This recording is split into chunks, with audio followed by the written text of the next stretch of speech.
Good evening, ladies and gentlemen, and welcome to another electrifying episode of Jawin with Jack, a TTRPG chat show where I have an hour or two conversation every week with someone from the tabletop RPG space. And this week, our guest is none other than Daniel from Driving with Dragons. Daniel, introduce yourself and tell the people a little about yourself. For Well, all the people who have never heard of you. I'm a classic talking head. That's what I am. I started basically. I saw some real idiotic stuff on some Facebook groups about D&D, and decided I was just going to start voicing my opinions to the ether on YouTube. And so that's basically what I do. Is this real funny thing? I actually mentioned this in my video today. Is I was on Gunner Moose's show last week, and he talked about he's like your whole channel is built on the Bro SR. I was like, no, I have one series called Intelligence with a Dump Stat that has 55 videos currently, of which probably 30 feature the Bro SR, and I have 300 and some odd videos on my channel. So the Bros are like 10%. And that's if I give them full credit for every episode they're mentioned in. Like, because half the time it's Jenny D, Condor DM, and some Bro SR people that show up in that show. Oh yeah. Oof. But I'm, long time DM, long time. I'm actually a little bit of a game designer. I don't have anything published yet, but I've been working on a D30 system game for a while now. I want to get it kind of polished up and launch it correctly. Been a writer for a long time. That's kind of where the Corvid Codex came from. Is me and a bunch of other TTRPG guys got together and started writing together and decided to put it out there. And excellent. Yeah, that's really just about it. That's a great overview of all the things that we are possibly going to touch on. And I gotta say this, Daniel. Let the record reflect that the show wasn't even live for 1 minute before you mentioned the Bro SR. So there is a bromance vibe going on here, Daniel. Really, because of the situation last week, you really do. And really what you want is to be embraced with the brotherly love of the Bro SR. No. We have a different word for that. I think the lady doth protest too much. We have a different word for that embrace down here in the South. It ain't gay if you ain't looking them in the eye. Look now. Okay, so I normally start in a certain place. With you, I'm going to do slightly different. My normal question, but in a slightly different way.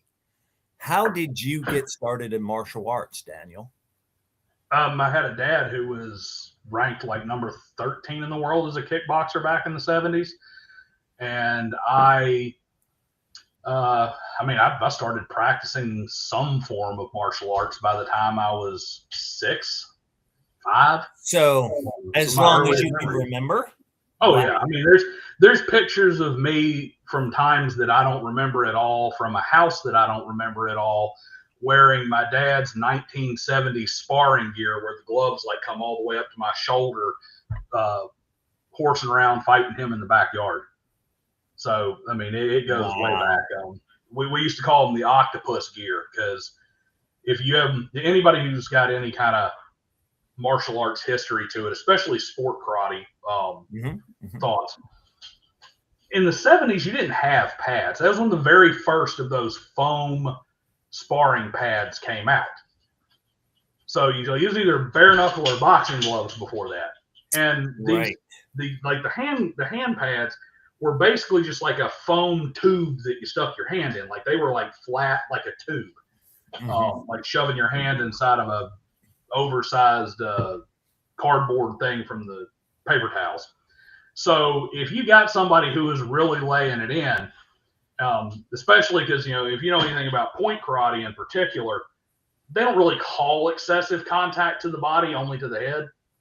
So you get these guys in there who would just step in and just light somebody up in the ribs, and they'd have these little circles all over their body from where they just got nailed with these reverse punches to the ribs, and it looked like you got attacked by an octopus. So we just called them the octopus gear. Yeah, I really resonate with that, because that's my experience with point sparring too. Is it's not that you're not getting hit hard; it's that they're not trying to knock you out. No, it depends on the tournament. Well, that depends. You go to I like, rolled with decent people in the taekwondo world, not these I wannabe was going the thugs. opposite direction. I was Right, like, that was totally an accident. Crack. Oh, another accident. oh, I had those accidents. I mean, I was bad about those accidents. I was born to fight full contact. I probably got more losses as a point fighter. I probably have more contact losses than I have actual losses. But but I'd go up to like the Bluegrass National in Kentucky. Mm-hmm. Fine, they don't care. It's like as long as you don't knock a tooth out, they're basically okay with it. They'll let you do anything to the body. It's like broke some ribs, okay, cool, whatever, keep going. He's like as long as you don't like leave like a gash on their face or something, they're cool with it. But then I'd go to fight in like the Diamond National or something, the Diamond Capital Classic at DC, and it's like you're getting contact warnings because you actually made contact and you didn't stop like a half inch from their face is what it seemed like. It's like, we made a contact warning. It's like I barely touched him. I'm like, there's a tiny red mark on his cheek. That's a contact warning. Next one, you're disqualified. Yeah, and I've seen the guy. Well, and I was mentioning I came from a closed organization. It was point fighting in that way, semi-contact. But I also experienced the gamut throughout the ranks, where by the time you were in the black belts, it was semi-contact, but the judge wasn't going to give you a point unless you moved the guy when you hit him. So were you a USTA guy, a USTA guy, or an ITA no, guy? I was in the ATA. I was an American Taekwondo Association guy. Yeah. Yep. So very close. USTA is one of the organizations that sort of hived off of the ATA back in the 80s, I think, if I remember correctly. But they very I've actually heard respectable things about them, specifically because in their style they punch to the face. If they're the org I'm thinking of, my org did no hand-to-head contact, and long life experiences taught me how much of a detriment that is in your actual training. It depends. There's some Kyokushin guys who would definitely disagree with you on that. I'm sure Andy Hug would have something to say. But oh, absolutely. Yeah, well, but Andy Hug at the same time, he spent plenty of time with people trying to punch him in the face, right?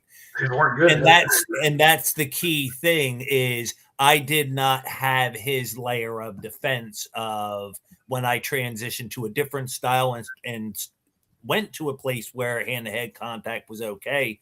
I was getting lit up constantly. They couldn't touch me with their feet. I had good defense, or trying to punch me in the body. My defenses were good, but the second I was in arm's reach, back fist to the head, there goes the point. I was like, why did I not see that? Why is my hand in the wrong spot? It really is just such a development of habit. Was it an extreme sport focus for you from the beginning, or was there a lot of like traditional kata, belts, dojo kind of stuff? Extremely traditional. Awesome. I was an extremely traditional martial artist. And really, when I got into kickboxing, a big part of the reason I got into kickboxing was because I was convinced that it was almost like a bad kung fu movie. I was going to go out and do my kung fu is better than your kung fu. Like it was literally, I am going to fight the way I have been trained, and I am going to beat people doing it. That's actually part of the reason why I was always a huge fan of Andy Hug, because all the way up through K1 and everything, Andy Hug fought Kyokushin the entire time. When he fought in Thai boxing, he fought Kyokushin style. He never moved away from the Kyokushin fighting, and I respected that. And even in my MMA career, even when I switched to MMA, I was like, I got in, at least on a regional level, I was that nobody wanted to stand up with. It actually worked really bad to my detriment up in Huntsville, because that guy just kept wanting to feed me over to wrestlers. And I beat some of them and I lost to some of them. But, he kept wanting to feed me over to wrestlers because he was like, I don't want to put you in there with somebody who's going to stand and bang with you, because you're just going to beat the crap out of them. Yeah, you got to give the people a show. But I think promoters sometimes overlook how entertaining it is to see somebody knocked out like that. Oh, they love a big knockout. What they don't like is they don't like a dirty inside fighting style. where you back somebody into a corner or back them up against the cage and just beat the hell out of their ribs, which was something I was known to do. Was your fighting name Dirty Daniel? No, it was actually Dynamite Daniel Griffin. Oh, Dynamite. Dynamite is because I had a very explosive spin back kick. Oh, nice. Yeah, that's one of my personal favorites too. It's a very, very powerful kick intrinsically. Oh, yeah, I know. If you practice it, it's so explosive and fast. It's difficult to defend against. A lot of good things. Extremely powerful. No. And I always like to, and I've mentioned him like 14 times here already. I think I never knew another kickboxer. But if you're into that kind of thing and you haven't seen the Hug Tornado, you need to. Because Andy Hug would throw a spin back kick to the thigh. Oh, yes. And he would just, people, like, you just see him shut down. He'd hit them like their leg would lock up, and you just see their entire, it was like somebody hit the reset button. Yeah, I think Lawrence Kenshin had a whole set of videos that he did on Andy Hug and his striking supremacy. This was years ago now, but great series of videos. That's where I got my appreciation for Andy Hug. The sad truth is, where I grew up, Delaware Valley in southern New Jersey, kickboxing was really hard to come by. There were not many gyms to go to. There was like all of 2 karate schools, in my home county practically. It doesn't exist in Alabama. It still doesn't exist in Alabama. Where I got lucky was my dad's connections. Like, my dad came up in the days of Chuck Norris and Bill Superfoot Wallace. I got pictures of me and Bill Superfoot Wallace on my wall downstairs. And that man is still kicking to this day, man. That guy kicks better now than I do. It's hard to believe that a big part of the reason he got into martial arts in the first place was to work through damage that polio did to his legs. Yes. So he essentially was trying to rehab his legs as a kid from polio and became a guy who could throw 6 round kicks in a second. Yes. And I've also heard part of that legend is he was a super competitive judo guy too. And then he suffered the knee injury, which made him favor the left leg. He couldn't kick with the right leg, but he could stand on it. So that's where that was the foundation or inspiration for that style he's got, which is just amazing to watch. Every time you watch Superfoot fight, it's marvelous. It's crazy. I've done multiple seminars with him. I've worked with him many times throughout my life. He's a dirty old man, and he's hilarious. Dude, nothing comes out of his mouth that's not a joke. He's kind of like Dan Severn. If you ever worked with him, if you're on the wrestling side of things, you get a chance to work out with Dan Severn. That dude does nothing but tell jokes the entire time. But he's just a complete joker. But I only know him from his podcast he does with Don Fry. So that is a funny podcast too. Yeah, it is. I mean, Don Fry's the man. Crotchety old men. And, amazing, man. Much respect to those guys for what they did, like blazing the road. Now, since you made the transition to MMA, where did your grappling begin? Were you a jiu-jitsu guy back in the day, going all the way back? Were you a wrestler, or is that something you dabbled in specifically because of your transition to MMA? No, I dabbled throughout. I'd always been a little bit of a ground fighter anyway, kind of naturally, just because, like, I'm stocky. But, picked up a lot from my dad. Because, like I said, my dad was fully steeped in it. Judo black belt, Shotokan black belt, Taekwondo black belt. The equivalent of what would be maybe a brown belt in traditional kung fu.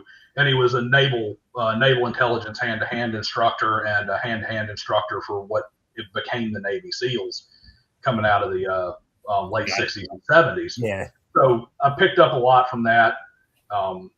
In high school and in middle school, I used to always want to wrestle with the wrestlers and pick up anything I can. And I studied some judo. Later, after my career, I actually studied a lot of Hapkido, but I was lucky that there were a lot of different disciplines and styles and whatnot that were around the area I was in, and I was that guy who was kind of welcome everywhere, and I could just show up, and they're like, "Oh, well, Daniel's here. He's going to be part of this." I mean, I had different nicknames in just about every karate school in the greater Tuscaloosa area. Matter of fact, had a gentleman who called me Show Nuff. His name's man, how did I forget Harry Lawson? And I was trained a lot with a guy by the name of Morris Polian. Morris Magic Polian. He was like a 6-time World Police and Fire Games champion, and just sick fighter. But I trained with those guys. Like I said, I got a nickname there, Show Nuff, and Spare Change. Those were the 2 nicknames I had at that school. And of course, right next to them, Spare Change is a great name, man. You should use that. Spare Change. I'll tell that story in a minute because it is kind of funny. But right next door to Harry Lawson's Taekwondo school was a guy by the name of not Frank Tarver. That's my dad's buddy. Oh my God, what is Frank's last name? Oh my God, that's gonna kill me because I remember one time we went to the Battle of Atlanta PKA World Championship, and there was a brawl that broke out over the championship fight because we were running a judging crew. We had ringside seats. Well, my ringside seat was near the exit, so we just kind of, me and my dad and the guys that were at my table just kind of backed out. Well, Frank's was on the other side of the arena. And this dude is just flinging. He is like a bear flinging wolves around, chunking black belts away from him. Because Frank, all he cared about, he loved Chinese Kempo. He loved teaching Chinese Kempo. He loved teaching the throws and the wrist locks and stuff like that. And you walked into his school and he had all his old war pictures on the back. It's like, this dude's a force recon commander from the Marines. It's like, he is like one of the baddest of the bad on the planet. And still wore those ugly, the ugly PB glasses, the basic, big, thick, brown frame glasses that you get in basic, like you see on a Full Metal Jacket.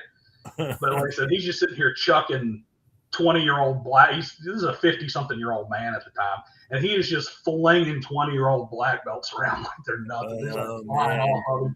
And he got done. He comes out and goes, "Damn it, I broke my watch." He's a tough dude, but no. Spare Change came because we would always go to the Battle of Atlanta every year. Mm-hmm. We go compete there. We ran judging crews there for the underbelts.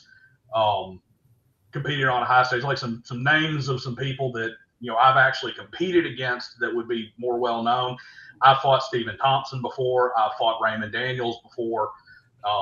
Stephen Thompson, of course, is a very successful UFC welterweight now and was pretty much an undefeated kickboxer.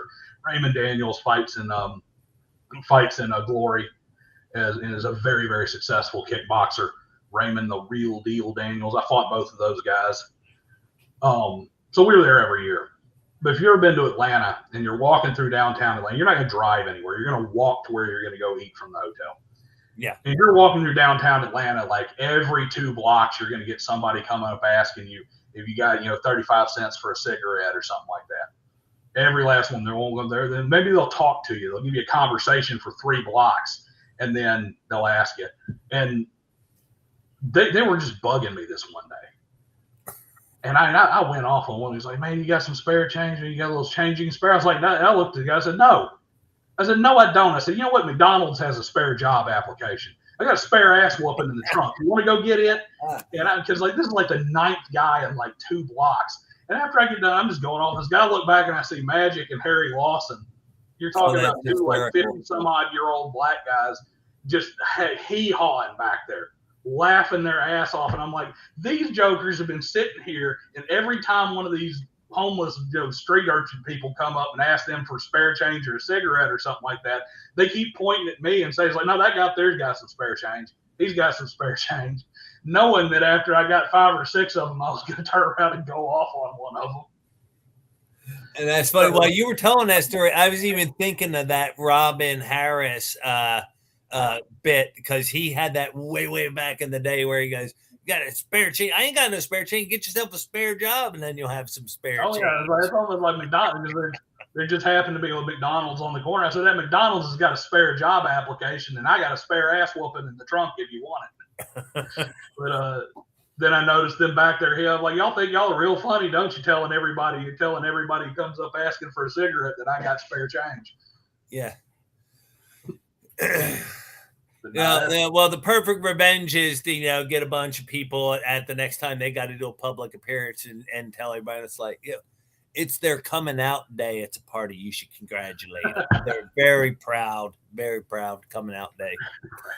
So Cyrus has a question for us. So is Steven Seagal for real? Yes. What's your answer to that question? Yes and no. Steven Seagal does. There is some small level of legitimacy to Steven Seagal. What Steven Seagal is, where Steven Seagal is for real, is he is real connected to some real bad people. Like he has got like serious bad mob connections and whatnot. And that's kind of how he ends up getting into a lot of the places he's in. And there's 1,000 different stories about it, whatnot. But basically, his whole like Hollywood career was bankrolled by the mob, probably as some kind of money laundering type thing. So I can see that. It certainly wasn't his acting chops. No kidding. As far as a martial artist is concerned, I mean, does he know a few things? Sure. I mean, I'm going to piss some folks off on this one, but Aikido is kind of bullshit anyway. Yeah, it really is. It's kind of a nothing burger. Are you familiar with Martial Journey and Rokas and his stuff? I'm not. You would enjoy that. He is an Aikido black belt. He ran a school for 10 years and then said, you know what? I realized I don't actually know how to fight. And he went and got in the ring with an MMA guy to see if he could do any of his stuff. He said, just free spar with me.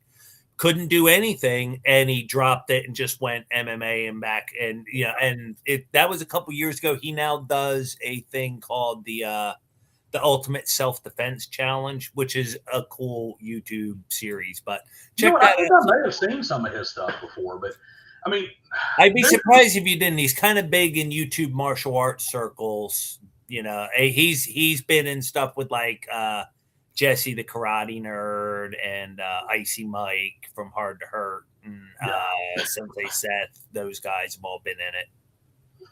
So really what it comes down to is Steven Seagal for real? Not really. I mean, there are some philosophy and there is some, you can only be involved in martial arts for so long without picking up some things. Now, one thing I will say about Steven Seagal is that he picked up the right BS. All right. He didn't pick up the magic key technique where you walk up and you tap out like you're doing, like your Fist of the North Star and you're going to tap out the Big Dipper on the guy's chest and suddenly he's paralyzed. That kind of. You are not prepared for my no-touch knockout. Yeah, the no-touch knockout and all that. So he didn't pick that garbage up. He basically picked up some of the mysticism, but he did pick up, like, Steven Seagal is really good at regurgitating the things that he's heard that do have some merit to them. So, and he's also really good at, like, there was a thing, he talked about how he taught Anderson Silva the front kick. Right. When he did the knocked out Vitor Belfort with a front kick. All right. That's the Steven Seagal version. Yes. Okay? And that's what Steven Seagal does. He taught the guy, he trained him. We went out into the mountains and stood on top of a log and threw the kick and stuff like that. That's how Steven Seagal tells it. But the way it really happened was Steven Seagal noticed that there was a particular hole in a lot of MMA stand-up because there are a lot of holes in it. There's a lot of holes in MMA everything.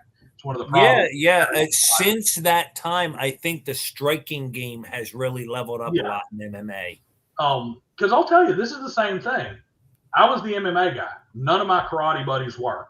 I showed up at that same dojo, Perry Lawson School one time, and Magic walked up to me. And this is my sensei. This is my World Police and Fire Games champion. He even asked me, and this is circa 2004.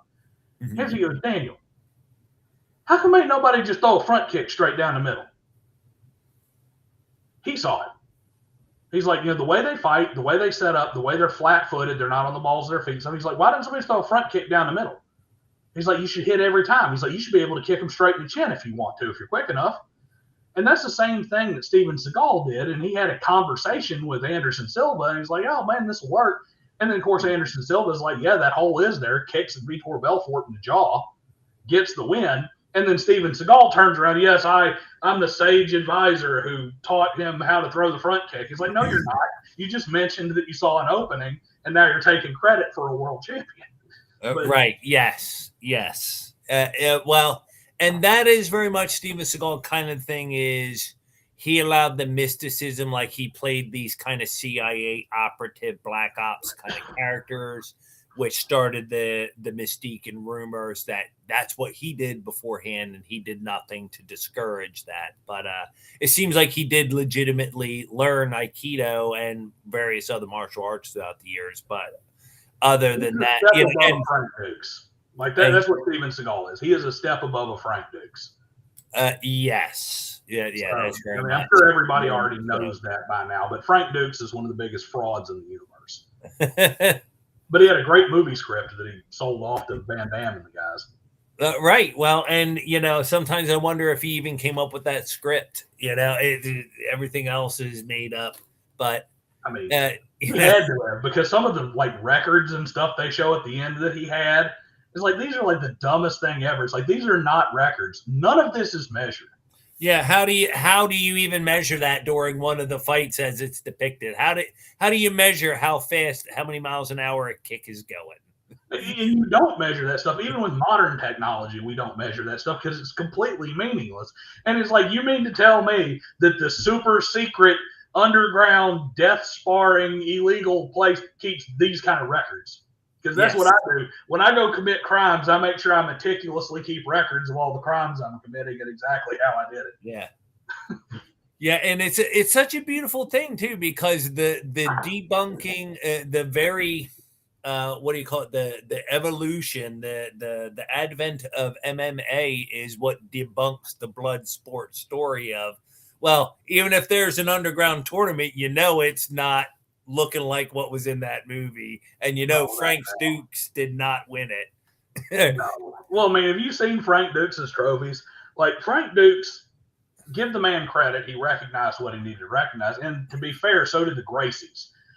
When you're going into the 80s and you're coming off of the Hong Kong Kung Fu movie boom, you're coming off of Kung Fu Legend Continues and Kung Fu, the David Carradine series and all that stuff, and Black Belt Magazine is becoming a thing.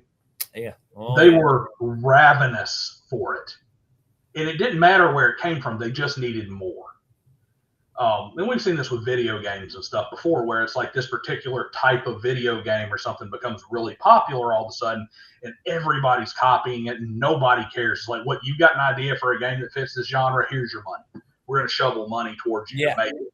And not just like a Kickstarter, but like a AAA game industry. It's like, here, have the money, make us the next Street Fighter or whatever the case may be.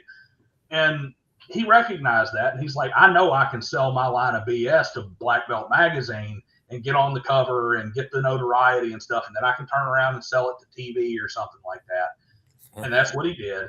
And I remember I have somewhere in a box the issue of Black Belt Magazine where he's there with his Kumite trophies, which Kumite essentially means practice fighting anyway. It's basically just sparring. Every dojo does Kumite, if you're Japanese anyway. Yeah, the word just means sparring. Yeah, it means fighting basically. So every Japanese martial arts school has Kumite. Yes. But I remember seeing it's like his trophies, they look so janky. It's like, first off, once again, the deep underground illegal organization has trophies, but they're like the cheapest little plastic crap. And then you look at them and it's like, you start to notice things about them. And then later in life, I learned the story. It's like the dude picked them up from like and the guy still had the transaction history from the pawn shop. He bought them from like a secondhand store before he went to the photo shoot. It's like a damn bowling trophy that he got for the Kumite. Yes, yeah. It's a fancy looking thing. You don't understand what all these symbols are. It's a Chinese bowling trophy. Yes, it's the dumbest stuff ever. bought from some like seaside pawn shop in California. I mean, it's just so idiotic. It is crazy. Now, having been a real martial arts and fighter, has that ruined the enjoyment of movies for you, or do you still love martial arts movies? Oh, I love them. What are your favorites? Now, I'll tell you one thing it ruined is that I was never. It took me being an adult to get any enjoyment whatsoever out of pro wrestling. I'm by no means a fan, but I do enjoy looking back at some of the human element behind it, the backstage stuff, some of the storylines and stuff. Agreed. I love looking back at it. I have absolutely no interest in watching it because it's the dumbest thing on the planet. And before I would just completely openly mock it. And now I'm like, well, if I can look at it as a stunt show, I'm like, well, yeah, it's kind of like going to a stunt show. I arrived at basically the same spot most of my life since I was from 12 to more recent years. I had nothing but disdain for wrestling, but I've come to have respect for them as athletes and stunt people. Like you just put it, that's a pretty good estimation of that. They are risking life and limb to entertain people, quite literally. Yeah, I mean, it's respect that. Body. And in some ways, it's worse than being a fighter because Don Fry. I was about to mention. They're going to get beat up the next week. Yeah, and if you look at in the old days, they were getting beat up 5 and 6 times a week. Going out and taking those big bumps and stuff like that. But I mean, I just can't. I can't get behind it because you get the crowd reaction with the big hit, and it's like there's nothing there, and it's real fun. I got a lot of enjoyment out of watching MMA or kickboxing with people who don't have any kind of training, because the stuff that they think is big is never big, and the stuff they think caused the knockout is never what caused the knockout. They see this big punch, like, oh man, that's what got him. It's like, no, it's not. It's that sneaky little uppercut that came right after it that knocked the dude out. Wait till they show the slow motion replay and you see this little twitch that pops the dude's jaw. That's what did it. I love watching that kind of thing. I have a very, very analytical, about everything, but I have a very, very analytical style when it comes to watching and reviewing any kind of combat sports, and I absolutely love it. And I can watch pro wrestling and I can look at it in that place and be like, man, he really botched that suplex. I'll bet that hurt like hell. Right. I noticed the same thing in myself. I can watch just about any kind of combat sport and start getting into it and going, oh, wait a minute, I see kind of what they're doing there or how this works. There was somewhere on Lake Pluto one day, I found an African fighting sport where the competitors take rope and wrap it around their forearm and then up around their fist until they have a big ball of rope around their fist. And the job is that they then tie their other hands to one another, and their job is to be tied together and wail the other guy with the big rope wrapped fists. I never caught the name of the sport, but that is going to stick with me for the rest of my life. I think I need to know more about this sport. It's got to come from something, because a lot of that kind of stuff that just looks so ridiculous comes from a realistic perspective. It comes from something real. Like capoeira doesn't come from it came from trying to hide fighting techniques in dance, because the Spanish or the Portuguese said you're not allowed to train combat. Yeah. So it's like, okay, well, this is folk dance. And it's like, same thing with the Filipino. The Spanish came in and said, you're no longer allowed to practice, basically machete fighting. So they're like, so this is stick dancing. Mm-hmm. And that's where Kali and Eskrima came from. So, but it gets funny because sport takes it and gets it out of hand. And it gets kind of far away from it, whereas the merit's kind of been, all the fighting has been kind of gotten taken out of it. And a big part is, if you ever watch Wushu, Wushu was part communism trying to take over Kung Fu and part them trying to not train Kung Fu anymore and trying to take all the cultural elements out of it. But competitive Wushu has gotten to the point where there's absolutely no fighting involved in it anymore. It's basically chain rope dancing. Right. Yes, it's very much it's a forms competition, which is perfectly valid in its athleticism and stuff like that. Like wushu forms are plenty cool. They're cool, Oh, they're complex, a fun to lot of watch. neat weapons, stuff like that. A respect for what it is, but it is not fighting. Like uh, Zhu Xiaodong, that MMA fighter from China, he's had a rough time of it trying to prove that point of but we are seeing it more and more come out of China is, all the traditional arts, the stuff is still there. It just needs to be pressure tested. And I think that's the most valuable thing that MMA really brought to the table. There were so many delusions of my own from back in my traditional training days that died watching MMA fights happen and going, oh, I just keep away from the wrestler. I'm a taekwondo guy. I'm way too quick on my feet. He'll be out before you know. Oh, wait, yeah, actually, I don't know how to defend myself from being tackled. I really don't. I gotta work on that. No, There's this dude I used to trade techniques with. His name was Andy. Oh my God, what is it? I can't remember his last name. Come to think of it right now. But he was a wrestler out of Auburn, and he's a very, very good wrestler. And he and I used to trade stuff. I talk about some striking techniques, setting up leg kicks, that sort of thing. He talked to me about some wrestling techniques.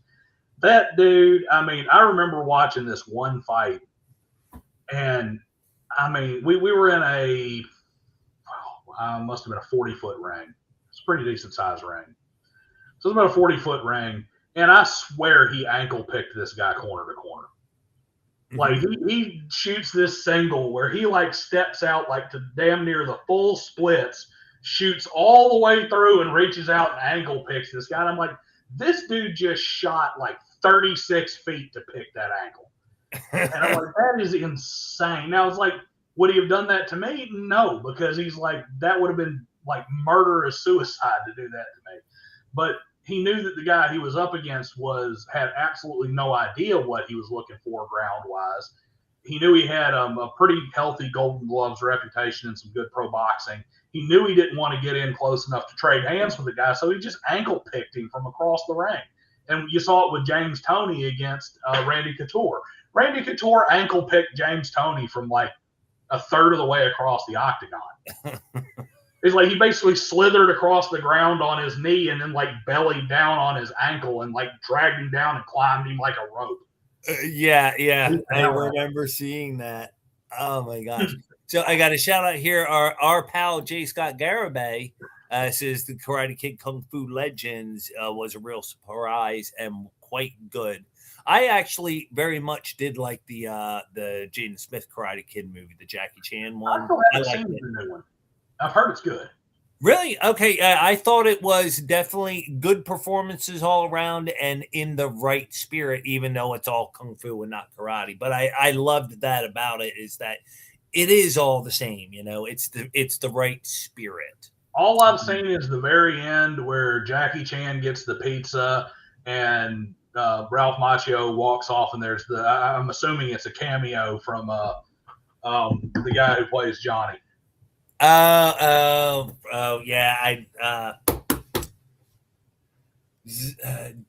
Zambi. Well, I can't remember his name yet. The guy who plays Johnny. I just forgot it. I did enjoy Cobra Kai. Cobra Kai was hilarious, especially the first season. It possibly went a little bit too long, and it's funny. It's the pinnacle of the new phenomenon of guys my age in their 50s being action stars, like doing fight scenes, and we got Keanu Reeves and Tom Cruise. Who are the other big action stars going on? Those guys in their stop there. Jason Statham ain't exactly a spring chicken. Very true. Very true. Tiger Chen is in his 50s. It's like all of them. There you go. William Zabka. It's definitely a Z word. Yeah, I'm going to tell you, Cobra Kai. I think Cobra Kai should have leaned heavily. Should have just stayed comedy. Yes. Honestly, the teen drama stuff got really grating. And got really overblown and really stupid. Like they really pushed it too far. They could have kept that. Yeah. They could have kept that a little more realistic. and played a little bit more into the comedy. And like any more of Johnny being Johnny was like really what carried that show.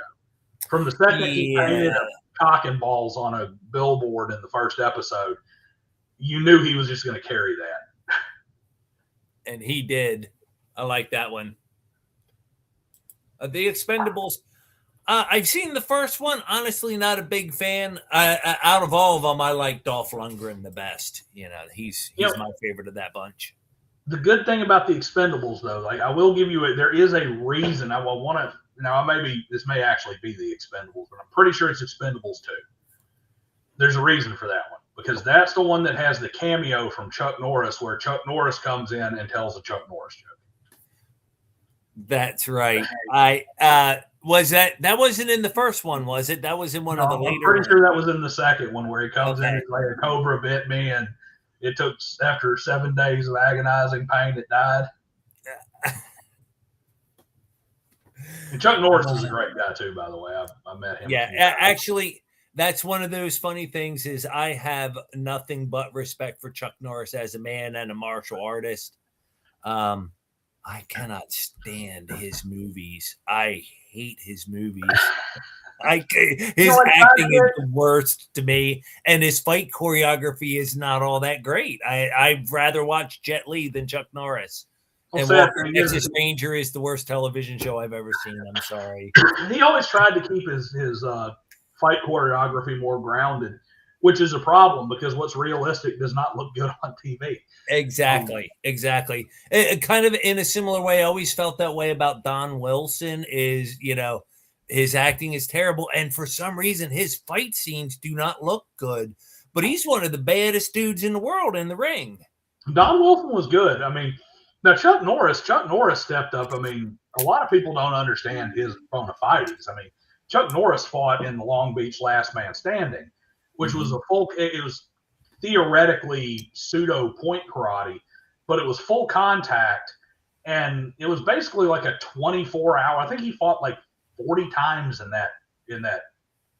In that tournament. That is not a walk in the park, mama's karate tournament where you go and you do some point fighting, and then you go sit down for an hour or two and you get some popcorn, and then you go back for forms competition, and then you go back and then you're going to go watch the black belts later. Something. No, I mean, that was just repeated fighting. Like the closest thing to like an anime world martial arts tournament you ever really had was the Long Beach Last Man Standing there in California. And especially during the early karate craze, I mean, you had some real legit martial artists and martial art styles that were being brought back by the Marines from Vietnam, because you had the Marine bases in Okinawa, and you had working with our allies in South Korea and that sort of thing over there.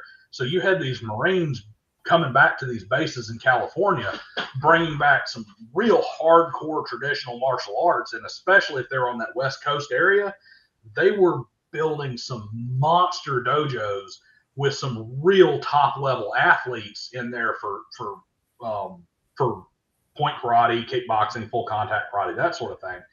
And those were some bad dudes, and fighting dozens of them in a day. I don't care if it's point. That's hard. Well, and even by the time I got started in it in the 80s, there was plenty of back in the old days, it was way different. And back in that day, it was different. The experience you had in a school if you showed up, and the experience you had at a tournament when you showed up, it was not the one you would get nowadays. Here's a big picture question.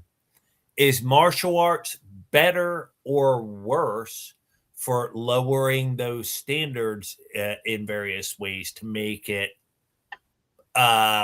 accessible for a greater number of people? Well, I mean, I don't think it's really a better or worse question. I mean, first off, let's not get it twisted. Just because there was a lot of true, real, legit martial arts being brought over in the 70s does not mean there wasn't a McDojo. My dad trained under Kong Ree. All right.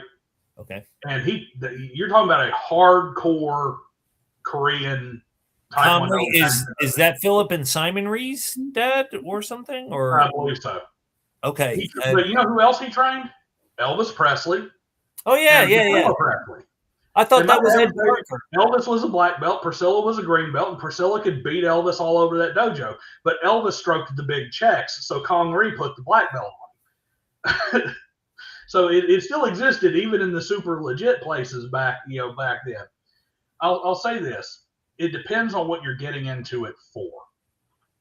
And the same thing kind of goes with MMA. I am not as big an MMA guy as I used to be, because MMA used to be fighting and now it's sport. It has crossed the line where we are no longer developing fighting techniques in MMA dojos. We're developing techniques and strategies that are specific to winning MMA matches. And there are things that you would not do in an actual, like, legitimate, I need to win this fight, that you would do every day in an MMA fight. Because you just like boxing, you lean on the rules and you lean on the format. And they're training sport specific. Same thing happens with a lot of karate. You know, you got some people, they're going there for exercise. They're going there for flexibility. They're going there for a better discipline. They're going there for camaraderie. And a lot of the commercial dojos are really pretty good at that. I'll do one for Taekwondo. I, as a younger man, had tremendous amount of disdain for the International Taekwondo Alliance. They're closed systems. They don't go in outside their style. They basically took everything from white belt to black belt and stretched it out to 6th degree. So basically, if you were getting a black belt from the ITA, you were learning stuff that was like green and purple belt stuff for a regular whatever you call it, a regular Taekwondo dojo. And my dad used to say it, as a big Taekwondo guy. He'd say, you know what? Their strong fundamentals up through green belt are pretty much flawless. But after that, if you want to pursue sport or combat, you need to go somewhere else, because it's just kind of a family gym at that point.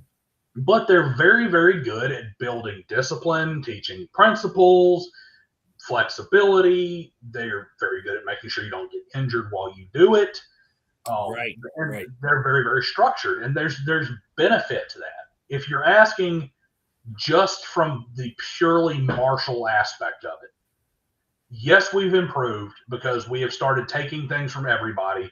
We've started adopting principles. We've started adjusting the way we do things to make it more effective and more damaging and more efficient. But it's also gotten watered down quite a bit by sport. By after-school karate program, by that sort of thing. You have to be far more discerning about the school you choose and if it's teaching what you want to learn. Right. Much like your gaming table, if you're enjoying it enough to keep going back, then it's a success. Exactly. Any training is better than no training. Fair enough. Absolutely. And, to bring it back around to gaming, which we've spoken for almost an hour now about just martial arts, but, you want to bring it around back to gaming, that's kind of where my philosophy comes into it, is there's different games. There are different styles of gaming that work better for different things, which is why I have such a militant opposition to one true wayism. The game is designed to be adaptable, and that's why I'm a 3.5 guy. I am a 3.5 guy because it's modular. Now let's take the original question and let's rewind all the way back to the beginning. Now that we've done the martial arts side, how did you get started in tabletop RPGs? What was your first game, and when was that? My first game was Cyberpunk 2020. No kidding. When? In the 90s. Played a very, very, very small amount of D&D Second Edition. Very small amount. And then went full bore into Third Edition when it came out, and 3.5. As far as games I played a lot of them. But I will say this: D&D has never, ever, ever been my favorite. Nor have I ever thought it was the best. I've always thought Cyberpunk 2020 and the Interlock system, particularly when Interlock Unlimited started to become a thing, was always a superior system. But convincing people to learn how to play Cyberpunk 2020 that's an undertaking. And in the pre-ubiquitous internet days, it was a massive undertaking. Well, I can understand that, and I understand it because I was the victim of that myself. I played Cyberpunk originally before the internet age, really, and um, it was kind of a similar experience, mostly because unless you were really exposed to that genre of fiction growing up and you had read the required materials, it was really hard to kind of get a feel for the world and really understand what was going on. And particularly at that time, I was very much an optimized gamer kind of guy, so I didn't want to make the wrong choices with my character. Oh, you're going to be a stun lock forever and playing Cyberpunk 2020 trying to make the best optimized choices. It's like, good luck, man. Well, and that's one of the things. It's kind of ironic and funny that you said it's difficult to convince people to learn how to play because it's one of the simplest systems I've ever played. I don't know if you're familiar with Mechton or Mechton Zeta, but that is their mecha anime game that uses the same basic system. And now, you want to know something fun there, Kendrick? Look, man, if you played Cyberpunk fun, what's really fun is go buy you. And I can only imagine what it's like if you get some original Cyberpunk stuff. Go get you some Cyberpunk 2020 stuff. Like, I don't care if you get the PDFs off drive-through or whatever. Right. Look up on the archive. There are some things where it's like, holy Jesus, man, is this a book of prophecy? There's some places where you're like, holy man, that is way too close to home. But then there's other stuff where it's like, yeah, it's 2020 and you got a cell phone that's like this big and has like a 2-hour battery life, and we're still using we're still plugging into a phone jack to use the internet. Yeah. It's like you can have a modem in your cyber arm, but it's going to take up as much space as a rocket launcher, say. Exactly. Yeah, got it. It's going to take like 10 minutes to connect. And some of the stuff they got wrong is hilarious. Without being exposed to the fiction, it was hard to get the world, but the system is so simple and fluid and quick, and yet somehow preserves the deadliness of real world firearms combat, or at least as I've heard it, I think the issue with 2020, you're right. Interlock is incredibly simple. Mm-hmm. At its core, it is incredibly simple. And that's why part of the reason I'm just the way my brain works, I never saw it as all that difficult. But there are modifiers for absolutely everything. Right. You're rolling to see what part of the body you hit. You're rolling to see, and there's different damage for each body, and there's different armor for each body to check. And, I'm going to get, man, I could just stand here and shoot and I'll never miss you. Of course, I'm going to get hit all the time. But you know what? I can run and I'm going to get a +2 to my armor, but I'm going to plus, two harder to hit me, but I'm going to get a minus to my attack. And I'm going to shoot with 2 guns in my hands, and I'm going to take another minus on each one. I'm going to jump through the air, and I'm going to take minuses for that. And I'm going to roll under. I'm going to kick slide under this table, and I'm going to take minuses for that. And it's like, you're like, man, you're taking a whole hell of a lot of minuses. I'm like, yeah, because the game was designed for me to take a bunch of minuses to do cool stuff. Yes. And if I just stand there and shoot like I'm playing D&D, I'm going to get lit up because I'm also a lot easier to hit. But there were so many things to pay attention to and keep track of, because you would get bogged down, especially with a newer player in Cyberpunk 2020. You get bogged down. It's like, well, hold on a second. I forgot to put my +1 for my laser sight, but now I'm using a Diatech, so I got -2 to hit from that because it's a polymer one shot and all this other. Just you got all these different modifiers that are coming in here, and it's a lot to keep track of. And people think D&D 3.5 is crunchy. But all the junk you had, and then of course net running was completely net running was a completely different game. Also true. Modern aficionados have I've heard numerous times that Cyberpunk Red has the superior net running systems, and specifically because it runs well in parallel to regular game time. Well, they cured the internet issue with Cyberpunk Red because they came up with an in-world reason why you actually have to physically be at the location and you can't just be in a chair halfway across town. Right. Because they did that, they essentially turned the Netrunner kind of into like a spellcaster from a D&D, where you have to be there with the party, and you are. And the elevator system for the for net running is very intuitive. It's very easy to understand. Okay. They didn't try to. Basically, what they did is they're like, this is something that's really techy. Let's make it not techy. Let's make it kind of seem techy, but let's just make it really simple. Right. Whereas in 2020, they're like, let's try and make the internet. And it's like, what you've ended up with is the same thing we have in real life. All your friends go out to the club to play while that one loser stays in his basement on his computer. Yes. Yes. And he's never in any danger. And it was hard to mesh the two sets of actions well, because 10 turns happen in the net for every one turn in the real world. It's like, exactly. So actually, in my limited amount of Cyberpunk play, nobody played a Netrunner, so it was kind of like that. If that was ever involved, that was an NPC that was backing us up or something. That's what almost always happened in my table too. Was as a matter of fact, it was generally a rule from the game master of Netrunners are NPCs. Fixers too. Fixers were NPCs. I would argue that fixers are better in Red as well.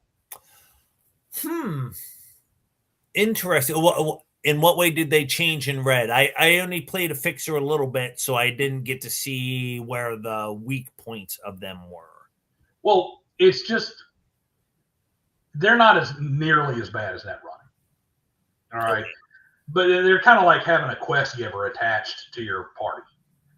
The big thing about them in Red is because of the way they changed the way the economy works, is there is no access to a lot of things without a fixer. Period. End of story. You don't get anything. You have like, if you want anything more than the most basic equipment, you have to have a fixer. But you can also, running the night markets and stuff like that they have in there, there's a little more utility that's been added to the fixer. Okay. And it's not quite as, basically they took the fixer from 2020 and they polished it. But to me, the fixer in 2020 really should have been an NPC, because your utility is basically funneling jobs to the party. Yeah, I can really see that. Yeah, and when we played, it was the normal stuff was more like the nomad solos, and I really enjoyed playing corporates for some reason. That was my favorite. A lot of fun. I will say this: a fixer broke my last Cyberpunk Red game. Now, it's my fault. I did something for shock value that my players turned and made bite me. Oh, okay. They found this, like, there's a scab doctor who was scavenging parts, right? Scavenging cyberware off people.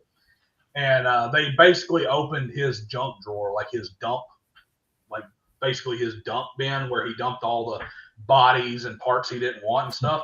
I'm like, oh, yeah, there's like, I'm rolling it up. I'm like, there's like 200 Mr. Studs in there that have been ripped off of bodies and, Lady Midnights and stuff. I'm like, this is basically a bunch of cybernetic penises and vaginas that are down here and here, along with a bunch of other like useless cyberware, like, the chem hair that changes your hair color and that sort of stuff. Oh, right. Yeah, I remember that one. Basically, it's like he'd get the body or he'd get the person and he'd rip out the linear frame and the Manus blades and all this other the cool stuff. He'd rip the cybernetic eyes out to resell them. But who wants the used Mr. Stud? No, it's going to go in the trash heap with the rest. Well, they found it all. And they treated it like D&D players. They scrubbed off every Mr. Stud and every Lady Midnight. And they're like, hey, wait a minute, we got a fixer in the party. This guy can set up a night market.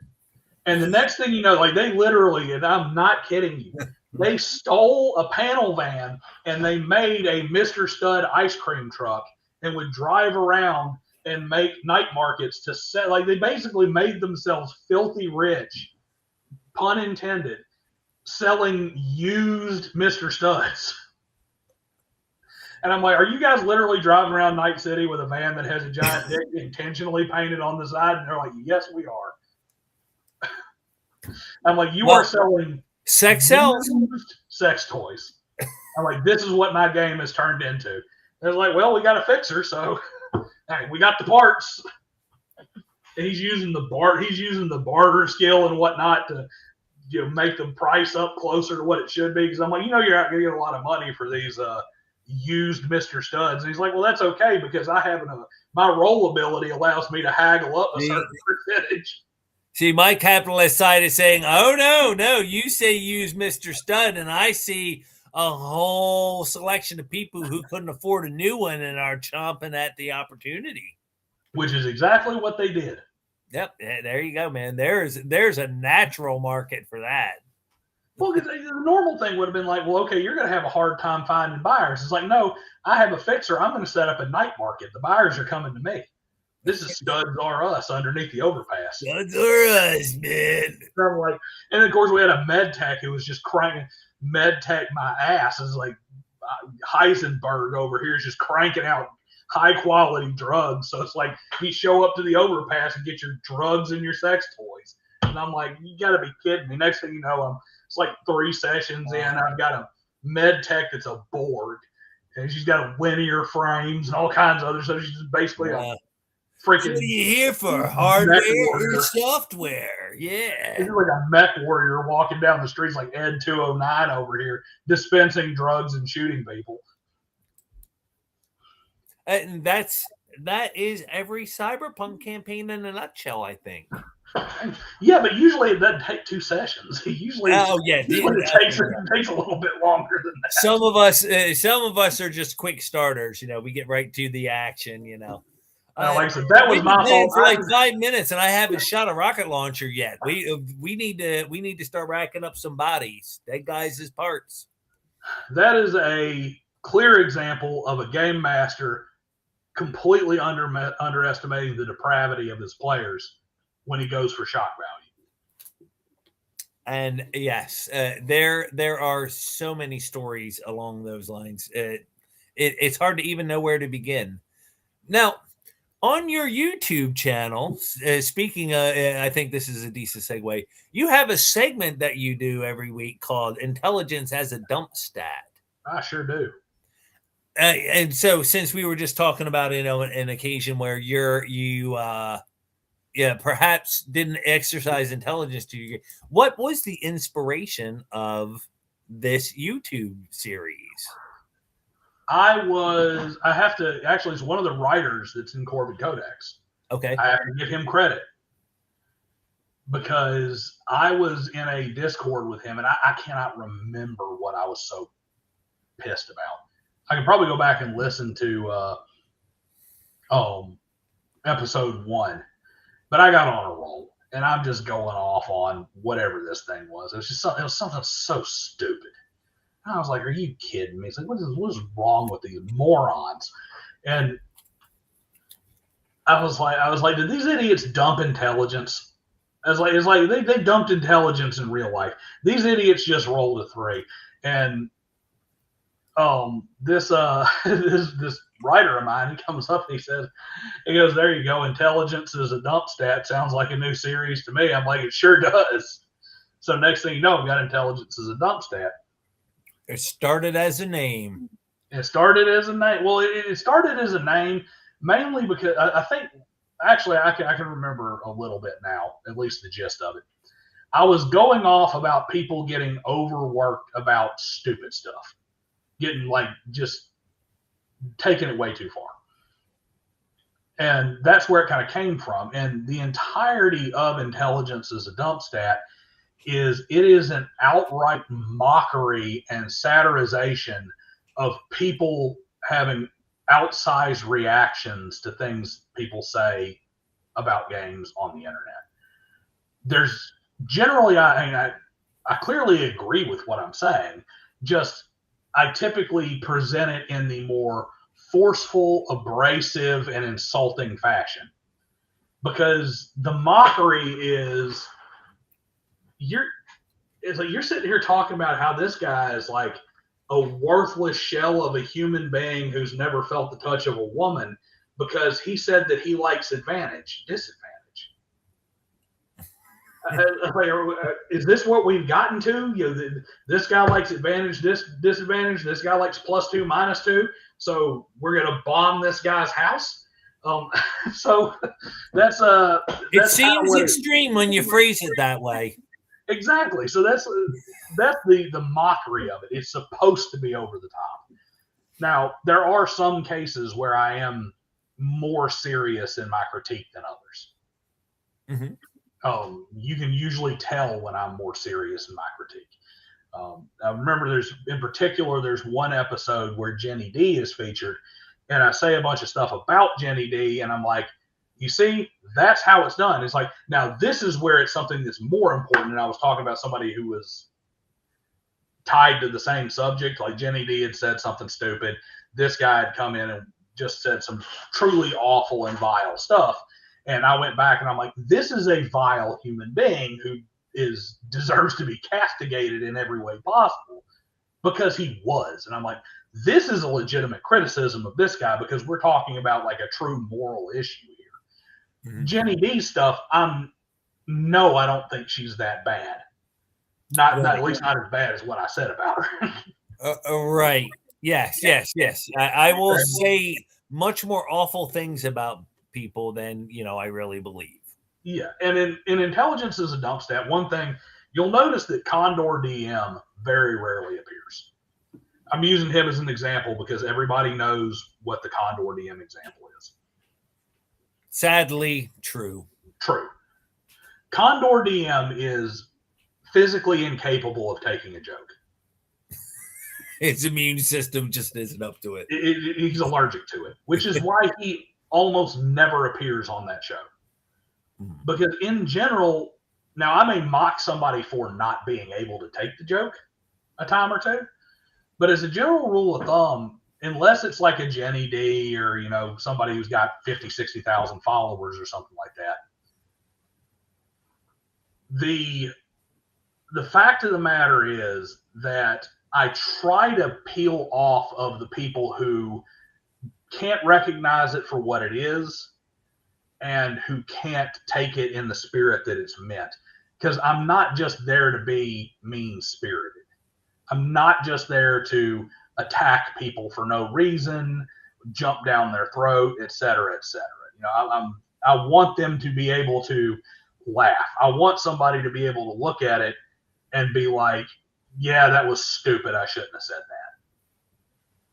that. And that's really what it comes down to. And yes, Michael there in chat asked about this. Do I remember how many award winners have reached out to you after the fact and said, "Oh yeah, I deserve that. That's a good award." Quite a few actually. If you're talking about just ones who've been on the show, but as far as my actual award show, the only one who's really reached out to claim his title is Rump. Yeah. Rump. What's hilarious is that Rump actually was like, man, I got to get on it because B-Dubs is gonna, B-Dubs. He came in second to B-Dubs last year. I know. You got to look to he said, I can't let B-Dubs beat me this year. Can't happen. I like Rump. I'm glad to see him. He's still got the fight in him. But no, to answer your question, Michael, he asked, do I remember the first target? The first targets were Watsy and Jeffro, if I'm not mistaken. Hold on. Give me 1 second. I'll look it up real quick. Watsy, Jeffro, and Paizo were the first three. Really? They were the original. Was this around the OGL crisis time? Say what? Was this around the OGL crisis time? Oh, no. This was after the OGL. This would have been given the time frame, this would have been when Paizo came out and said that if you're a Trump supporter, you need to turn your Pathfinder books back in, sell us back all your Pathfinder books because how dare basically when they came out, the JD Vance played Pathfinder. And they were like, "Oh, turn you, J.D. Vance needs to give us back his book." Yeah, okay. It would have been, given the time frame, and this may have been a later episode, but it was probably the first one. It was almost certainly Wizards of the Coast and their idiotic changes to the monster manual when they were releasing their new monster manual. This is about a year ago, which that would have been about the time of that. And with Jeffro, God knows what it was. He opened his mouth, so he probably ended up on there for that. It was probably it was around that time then, this time last year, where he had went into seclusion. Possibly. That probably wouldn't have put him on there, though. Hold on a second. Let me see if I got I might have this here. Oh, he keeps notes. Aha! There's a paper. Well, see, I did an award show, and I decided to do the award show after I'd done almost a full year of Intelligence as a Dump Stat videos. And because of that, I had to basically go back and rewatch like all 40 some odd episodes to figure out who were going to be award winners. But like I got in here where it's like Wizards of the Coast was on it 4 times, Jenny D was on it 4 times, the Bro SR at large was 4 times, but the winner, Rump was on 7, Griff Morgan was on 7 times, but B Dubs took the dumbest of the dumb with 10 times he showed up in 44 episodes. Times. But episode 1 was Wizards of the Coast New Monster Manual. Jason Blumen or whatever from Paizo with him hating Trump. And Jeffro he made an idiotic comment about how Tolkien ruined fantasy. So the bromance goes all the way back to the beginning. What was it again? It's Jeff. You can't read my chicken scratch, but I cannot. Jeffro, Tolkien ruined fantasy, which that's a kind of a running joke from people who've been watching Intelligence as a Dump Stat for the year and a few months, or year and a few weeks that it's been on now. Is one of the fastest ways for you to show up on Intelligence as a Dump Stat is to say something idiotic about Tolkien, because I'm like a massive Tolkien fanatic. As a matter of fact, I even had an award for the worst Tolkien take. It's called the Tolkien Tard Award. We had, let's see, what do we have? Jeffro, Tolkien ruined fantasy. Tolkien had no meaningful relationships and was morally stunted. Pipeweed is pot. If you like Game of Thrones less than Tolkien, you're a child. These were some of the nominees for the winner of the most retarded Tolkien take last year. So well, I am a Tolkien fan appreciator, but not a hardcore fan like that. You know, I've read the original books. Oddly, I really liked the Silmarillion. That was kind of my favorite of all the books. I do love the Silmarillion.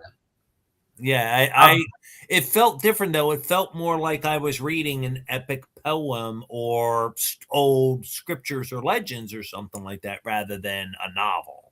So well, you were, because it wasn't a novel. It was like The Lord of the Rings and The Hobbit are the journals of the hobbits on their adventures. The Silmarillion is the literal mythology of the world, because that's what Tolkien was setting out to do when he set out to write, particularly The Lord of the Rings. The Hobbit, not so much. The Hobbit was a story written for his kids, I think for his grandkids. But The Lord of the Rings his whole idea was Britain had no mythology. Britain had none of those historic stories, because they were conquered by the Romans, and the Romans pretty much wiped everything out. And then before they could even get their feet back under them, the Saxons came along, and then before the Saxons even got fully established, the Danes came along, and then the Normans came along. So they just kept getting conquered, and their mythology and their history kept getting replaced, because the Druidic culture of ancient Britain, they didn't write anything down. Everything was verbal. It was all oral history. And I can't remember what the name of it is. There's actually a name for the event. But the Romans actually wiped out like the vast majority of the Druids. Like they killed almost all of them. So the entirety of British history was almost lost. And then the Saxons came along, and then the Danes, and then the Normans, and the Angles and whatnot, and the Jutes. And basically, they're constantly getting wiped out and their culture replaced. So there was no true British history or mythology.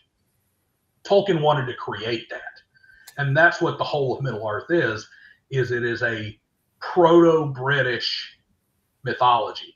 When you read the Silmarillion, it's like picking up a book of Norse mythology or Greek mythology for Britain. Absolutely.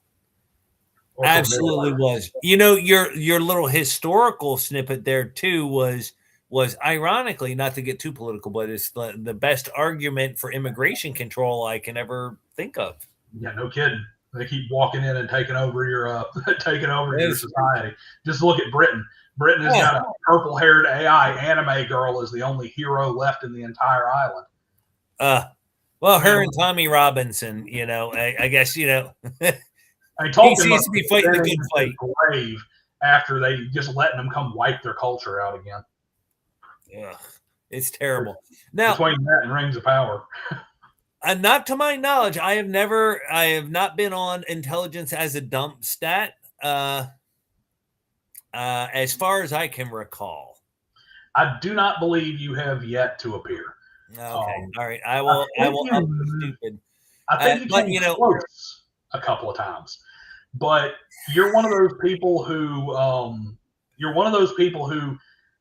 I don't know if you want to call it the good luck or the bad luck. Okay.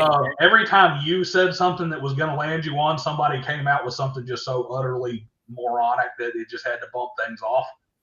And it's like, well, Jack gets to get it. Jack is kicked off this episode because I just didn't quite make the cut. My intelligence was 4, not 3. That's right. Which I don't know how this happened. I'm a little flattered by it, and I think it's hilarious. I really think it's hilarious. But there's some small little sect of people out here in our hobby who have determined that that's the sign you've made it. It's like you really haven't made it until you're on intelligence as a dump stat for saying something. Yeah, well, hey, what it says is that we understand the loving, joking spirit in which it is intended. The people who want that award. And you know what? The only way we get better is when people are calling us out for being stupid. Oh, no kidding. I mean, I'll even say like Jeff, or no, not Jeff, DM James. DM James had a little like celebration party in my comment section the first time he showed up. He was like, "I'm here. I've done it. I've been on intelligence as a dump stat." Well, and hey, when you're a small guy like us, man, it's honestly a cause for celebration anytime anyone mentions you for any reason. It's oh hell yeah! I'm still celebrating that Dragonheim's been mentioned twice in stream. What is it? Yeah. D&D Dad and Son, which is a pretty cool little channel. It's a pretty cool little thing where the dad calls the kids and they talk about stuff. They like auditioned for it. They actually had a video that was like, let's see if we can get on intelligence as a dump stat, where they just said stupid stuff back and forth. That's great. That's great. I'm like, are you kidding me? It's like, you're not supposed to want to be on here. I mean, hell, I put myself on there so nobody can accuse me of a bias.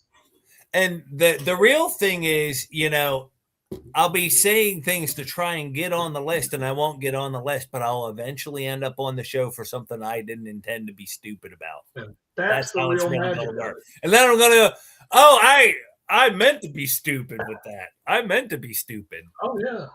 I totally meant that. That was definitely a joke. That's not how I meant that to come out.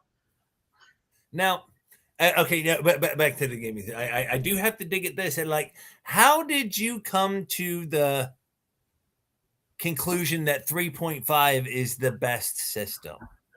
It is not the best system. It is the best D&D system.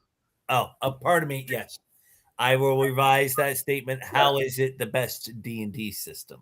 It is the best system. It is the best D&D system in the same way that capitalism is the best economic system. Okay. In that it is the least worst. It's the least bad. Here's the thing about 3.5 properly run. It is modular. All right, where people screw up 3.5 is they try to cram everything into it. They allow their players to show up with whatever splat book they want to have. They pull stuff from every different campaign setting and all the just myriad of stuff that came out for 3.5. And that ignores the entirety of what the 3.5 DMG says repeatedly throughout the text. Is that, you'll notice that in the core rule books of 3.5, there are tons of sidebars with variant rules because the game is designed to be modular. You are supposed to, like Lego bricks, you are supposed to take different pieces and put them together to form the style of game that is best for your table and for your campaign. I may allow certain things in one game and not in others. I may use one variant in one game and a different variant in a different campaign because I am shifting the system to match the feel and the emotions and the atmosphere that I want for my game.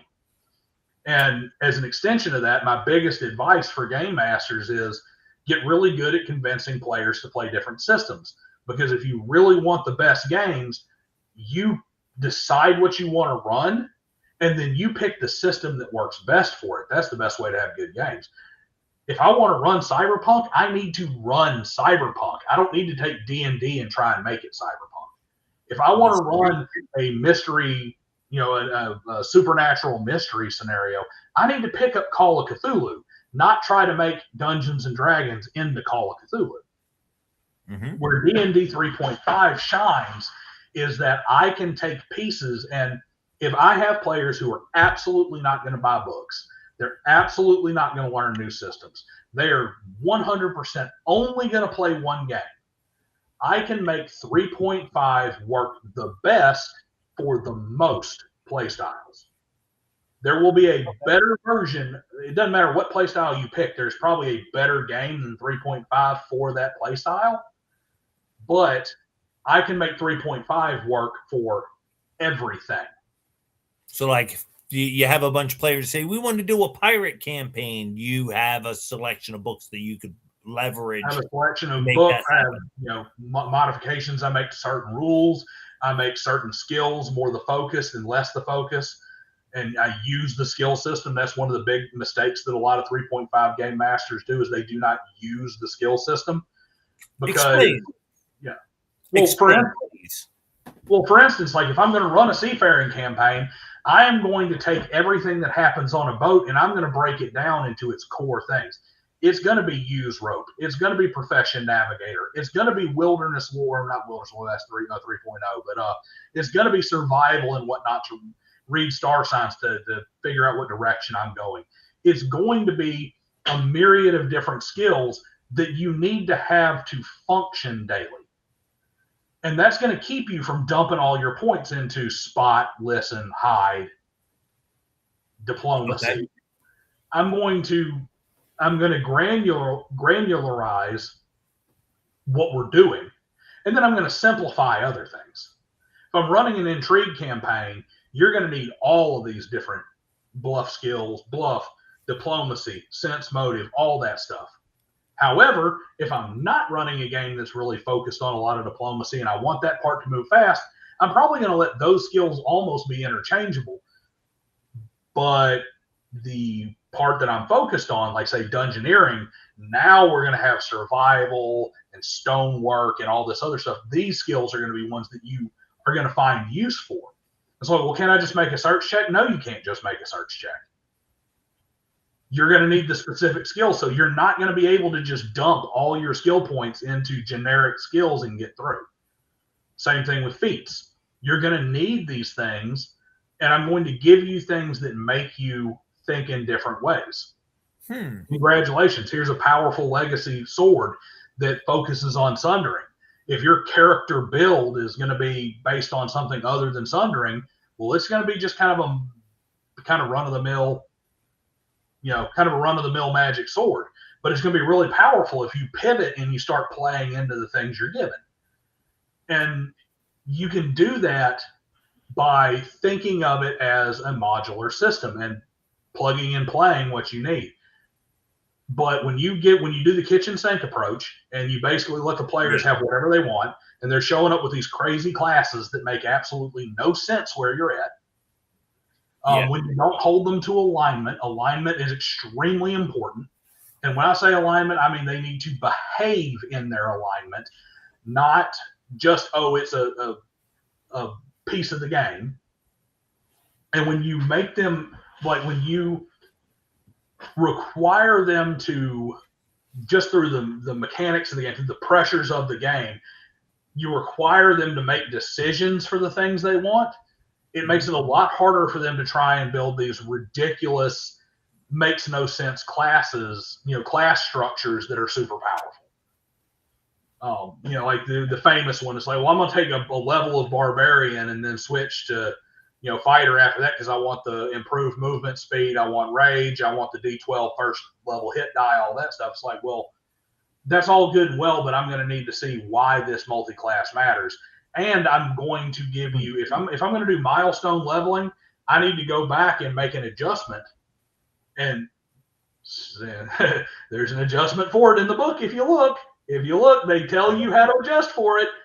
If you're going to do milestone leveling or something instead of XP, you got to have something else to make up for the fact that you're not getting experience penalties for multi-classing. Yes. And the problem a lot of people have with 3.5 is they're too lazy to actually build their game. It is a game master centric system. It is there for a game master to build a playground for players to play in. See, now I have the perception, admittedly, and I've heard this is the more common perception, that it is a player-centric system because of the wealth of options serve players, not the game master necessarily. They do if you allow them to have everything, because then they can manipulate things. If you approach it if you approach it from a game master centric point of view, it allows you the pieces to build the game that suits your vision. Well, and when you do that, you cannot run 3.5 efficiently if you cannot say no. Period. You have to be able to say no. And I have a player who did not join my 3.5 group. You know why? Because he got a bee in his bonnet that he wanted to play a goblin. I told him, no, that doesn't work in this world. Goblins are evil. Well, what if I'm the exception? There are no exceptions. They're evil. They're evil, and they can't be player characters, period. As a goblin, I can be a player character, but you're going to get killed probably within the first 5 minutes. that was like, that's how it exists in this world. Well, now I want to play it for the challenge. I'm like, dude, you're not getting this. The word is no. You are not going to introduce a tremendous amount of strife to the party so that you can try to play some kind of exception that doesn't exist. I just told you that in this world, their brains are wired in a way that prevents them from being anything other than evil. Mm-hmm. And Classic Goblin Slayer. My half-dwarf paladin over there is going to smite your ass the second he sees you. Because he hates goblins, and he's a paladin, and you're evil. Well, and I do have to confess, to throw myself out there, that is exactly the problem I had, was my own inability to say no. Ever since first edition, I've had a bias against psionics, but when somebody showed, and I was like, I don't want psionics in this campaign, I was happy with third edition that it wasn't in the base rules in any way. And then somebody shows up with the psionics handbook. I want to play. Can I play this? And I'm like, I hate psionics.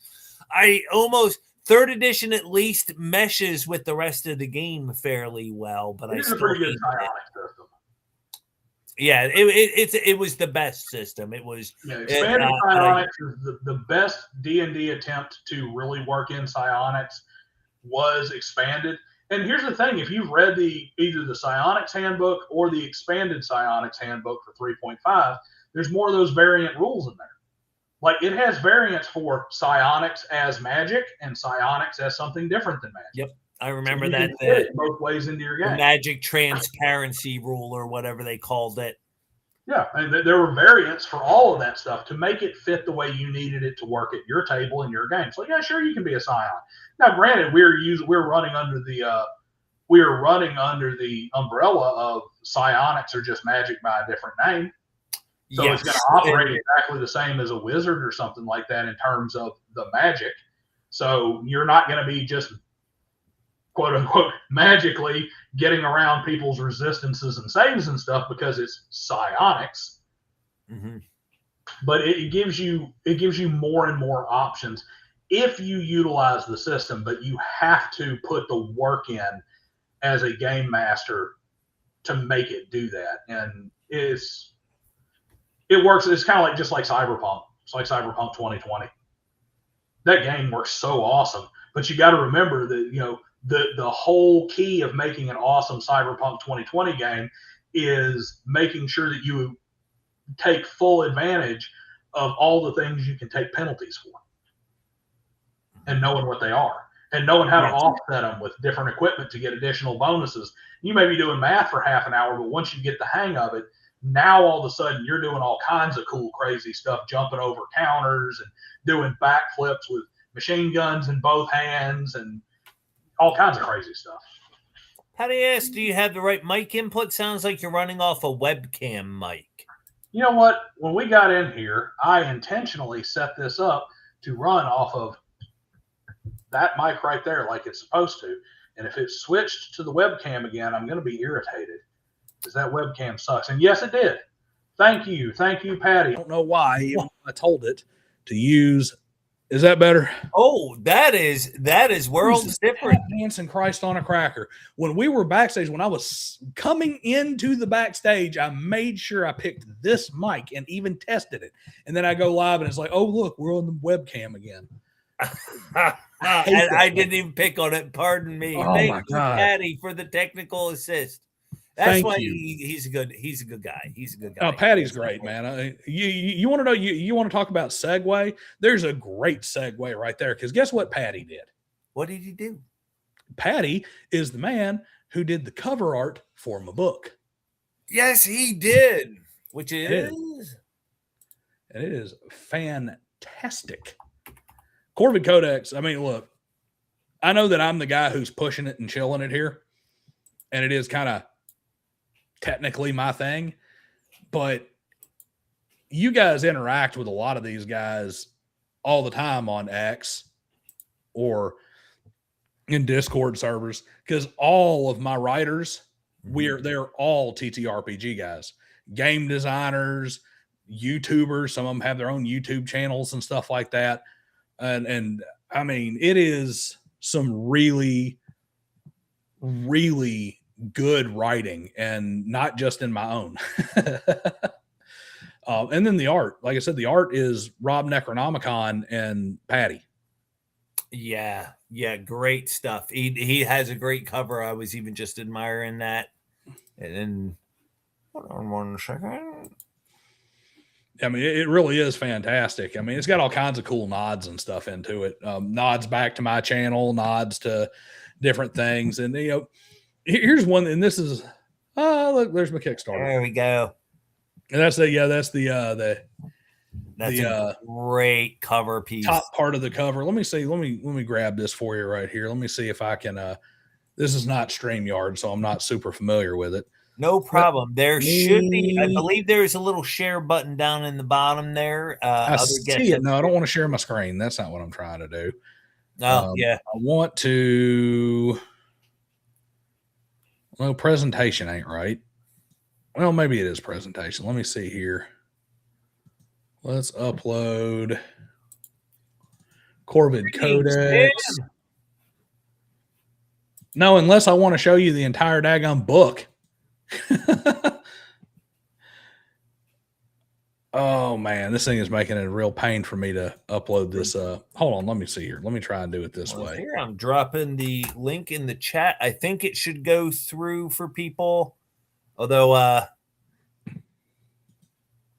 well, yeah, that gives them the link right there. But I don't need local video, and I don't need a screen share. And well, you know what? Heck, I'm going to go ahead and do this, even though I probably shouldn't.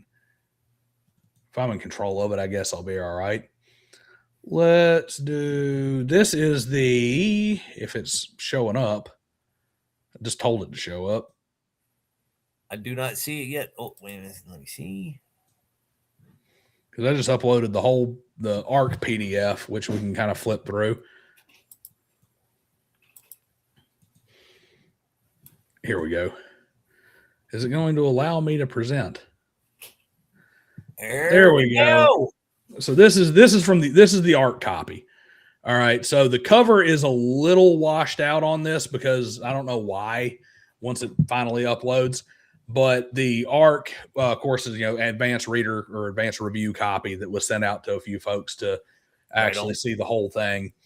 But we should be able to, at least as soon as it processes and uploads, we should be able to see it. It's probably struggling with the fact that it's 168 pages, but it is like I said, Patty did excellent on the cover. There's not really any. It's a great piece.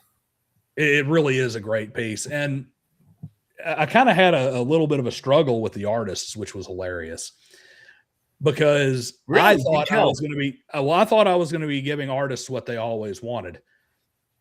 Yet they've become so jaded and burned by by commissions that it kind of backfired on me. My whole idea was I'm going to have all these artists write their stories, and it's like, here, read the story and write something that you think represents it, or draw something you think represents it. I'm giving you 100,000% creative freedom. I want you to make this yours as much as it is ours. And every last one of them to a man's like, well, tell me what you're looking for. Tell me what you want. It's like, I want you to give me your interpretation of this. Oh, yeah, that's one of those painful things. Well, I mean, like, tell me what you want. Well, I want an artist. God damn it. Well, I can get it too because it gets, I know they've been burned 100,000 times by somebody who wants to gripe and whine and complain about the simple fact that, oh, this isn't exactly what I thought it would be, or this is what I was envisioning, when they're given too much, freedom. So I had to kind of, split the baby there, but like Patty made some excellent choices here. This is the cover right here. Some throwbacks in there. This is an actual Dodge Dart of the same year. It's the 74 Dodge Dart, just like the one that I plan to be fixing up on my YouTube channel here soon. For those who don't know, my YouTube channel, all the money that goes to my YouTube channel or my Patreon goes into restoring cars, and not my cars, restoring cars for me to give away to people in the TTRPG community. So by funding my channel, you're basically setting up somebody that you might know for a chance to get a free car. Any work I do on my own cars, I do with my own money. But I've got a Dodge Dart that's sitting up in New York right now, and it's very expensive to ship a car that I've got to get shipped down here so I can start working on it. I imagine. Patty put the Dodge in here. It's awesome. If you can't see it here because, the size and whatnot, but if you zoom in on this orcish detective's hand, you can actually see that there's 2 triggers on this shotgun, which is cool as hell to have an actual coach gun with 2 triggers. Right. That is like old school cowboy coach gun. Nice.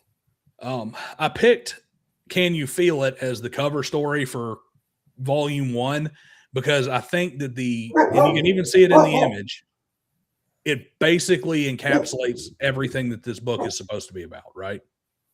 Right.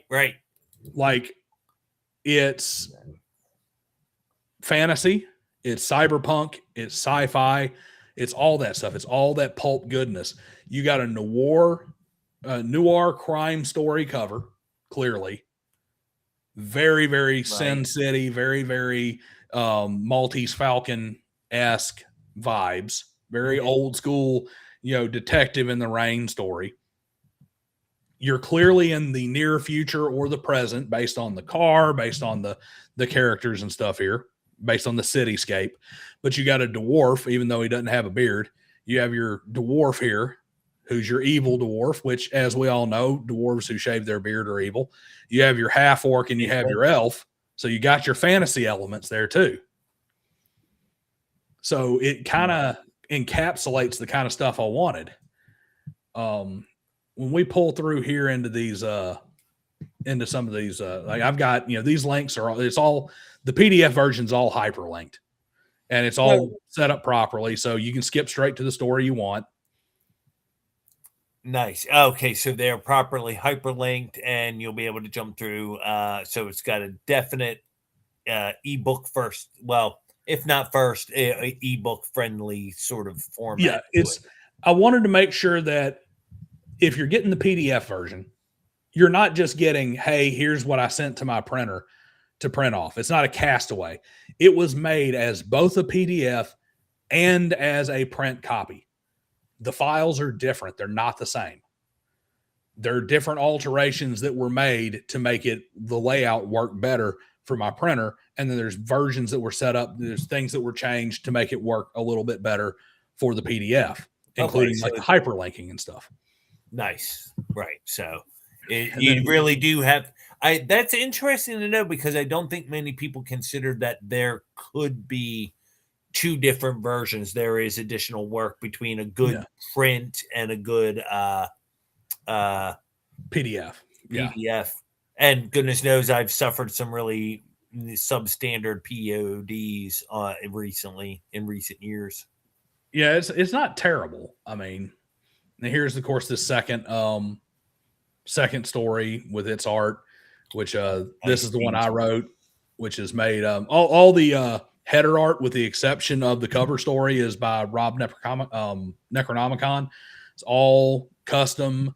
It's all bespoke work that was commissioned for this. Nice. Anybody who's a firearms fanatic should be able to recognize this gun. That is let me rephrase that. If you're an aficionado of unique and rare firearms, you should recognize this handgun. I was going to say, I do not recognize that, although I am not a gun connoisseur, as you have mentioned. So what is that, in fact? That is a Mateba Sayunica 454 auto revolver. God bless you. It is an Italian semi-automatic revolver. Have you ever seen the anime Trigun? Yeah. His gun is based off of the Sayunica. Oh, yeah. Now that you mention it, I do recognize that gun, which was honestly the best thing about that show. It's a really cool gun. It was a very cool gun. But yeah, so this is a very, very pulpy image as well. Of course, one page back, I want to take a look here. We've got obviously this letter from me, and then of course, which goes over what we were. We all love to write. We wanted to bring back stuff that Asimov and Lovecraft and Leiber and C.S. Lewis, Robert Howard. We wanted to bring that kind of stuff back. We created worlds that are shared. Okay. Mm-hmm. We have for instance, if you go into our Discord, there's an entire channel that is worlds, and it's the writer created this world and then opened it up for everybody else to write in. Nice. And I remember hearing, I think Steve's World had a similar genesis and story where it was a collaborative world, and they could write about every other people's characters as long as they didn't kill one another. Absolutely. Like Thieves World was very similar. And basically the way I have it is the world creator is the one who kind of has the final say on what you can and can't do within the world, because it is their world. Mm-hmm. But you can write your stories in it. And the Dreamless Dark is a world that I created. It's a mythical supercontinent that's kind of similar to Hyboria. And I have actually, I have written in it, but I haven't, it's not in this volume. I've written one story in it, but there's another writer there who has written 4 stories, including a full-length novella that's like 70, I think it's up to like 50-something thousand words now, that is written in my Dreaming Dark world. So he is fleshing out the center of my supercontinent. And of course, we got our little logo there in the bottom of these stories. I want to say, is there significant overlap in your experience between authors and gamers, RPGers specifically? I think there is to a certain extent because the simple fact of the matter is that, especially with game masters, it's almost become a dirty word now for them to, which by the way, we do have a back cover. World building. Oh, we do have a nice wraparound spine back cover. And of course, all the art provided by and the links for all the, for all the different authors in there. But the, when it comes to TTRPGers, whether you're a player or a game master, the reason you're here is because you want to be part of these stories. It's kind of a modern thing. There are some people who've come here from video games now, which are kind of a different animal. And you see that water and oil clash on a regular basis of the people who are clearly came here for video games. They came here from EverQuest. They came here from WoW. They came here from Fallout. They came here from Skyrim. And the people who came here because they grew up reading Conan and Gore and Lovecraft and Fawford and Grey Mouser and Dune and all that kind of thing. And the reason you're there is because you want to be part of that. You want to experience those kind of stories. And if you're not reading, you're not developing that. And game masters especially, because game masters, whether you try to be the I'm just going to roll random tables guy or not, all game masters are storytellers and all game masters are world builders. Yep. Just because you're telling the story of the characters as they live it, you are still a storyteller. You are still the one who is responsible for the narrative framing of the scenes that they enter. Whether you randomly generate it on a hex crawl or not, you still have to create that environment for those players in order for them to immerse themselves in that world. So, yeah, I mean, there's a big overlap. Now, I'm not going to sit here and say they're all good writers. There are plenty who are not. Yes, I would say the same. And my experience matches that almost exactly that. Well, and again, very similarly, storyteller is actually my favorite term for that job at the table, and that's the official term they use in the White Wolf games over in the storyteller system, because I feel like that is most closely matches what I do at the table, but it doesn't at all match the negative descriptions that have become associated with that word. I despise railroading in all forms, That's one of those things that we've kind of screwed up in a lot of ways when it comes to how we do things in these in the games. Mm-hmm. Is the because it's the same thing we do with a lot of other stuff on the internet. We straw man everything under the sun. And what we do is we try to take something that is like if you look at it like pH, there's no such thing as a 7 that's nice and neutral. There's no 8 and there's no 6. Mm-hmm. You're 14, you're a 1. You're an acid, you're a base. If you're slightly acidic, you're a 1. If you're slightly base or alkaline, you're a 14, I believe is the max. Right. Yeah. Whatever the pH scale. There is no thing there. So if I give any guidance whatsoever to the players, like if I have anything happening in my world, oh, you're a railroader.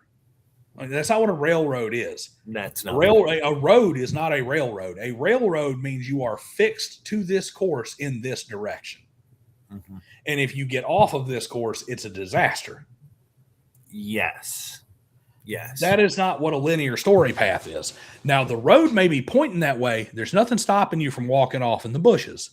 Now, the bushes may have an adventure all its own. The bushes may be boring. You may step in bear crap, and that's the entirety of your adventure because you decided to walk off the road. You're not entitled to something happening outside of what's been presented.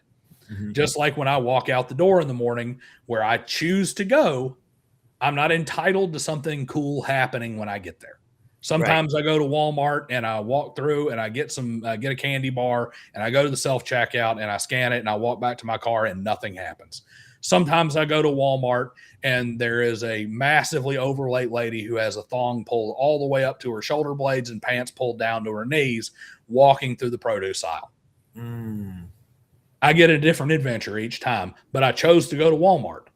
I chose to not go to the lights and sirens that are up the road to see what happened there. I guarantee you something happened there because there's lights and sirens.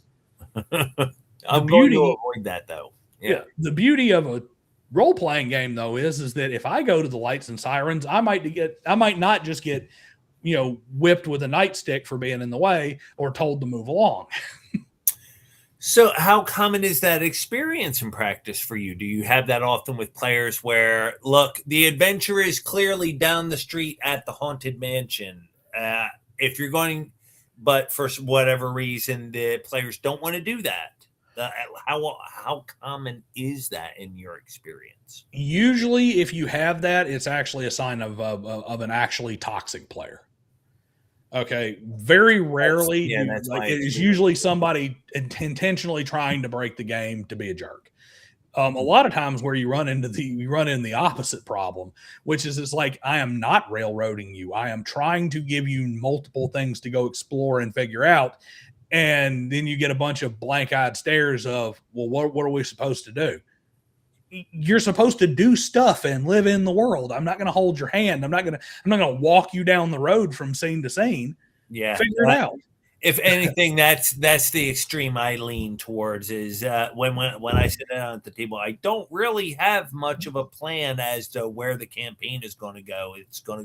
The campaign is going to go wherever your characters take it. I don't know what you're going to do. So, I have had people actually complain about that. Like, well, there was no direction. I was like, you guys didn't do anything.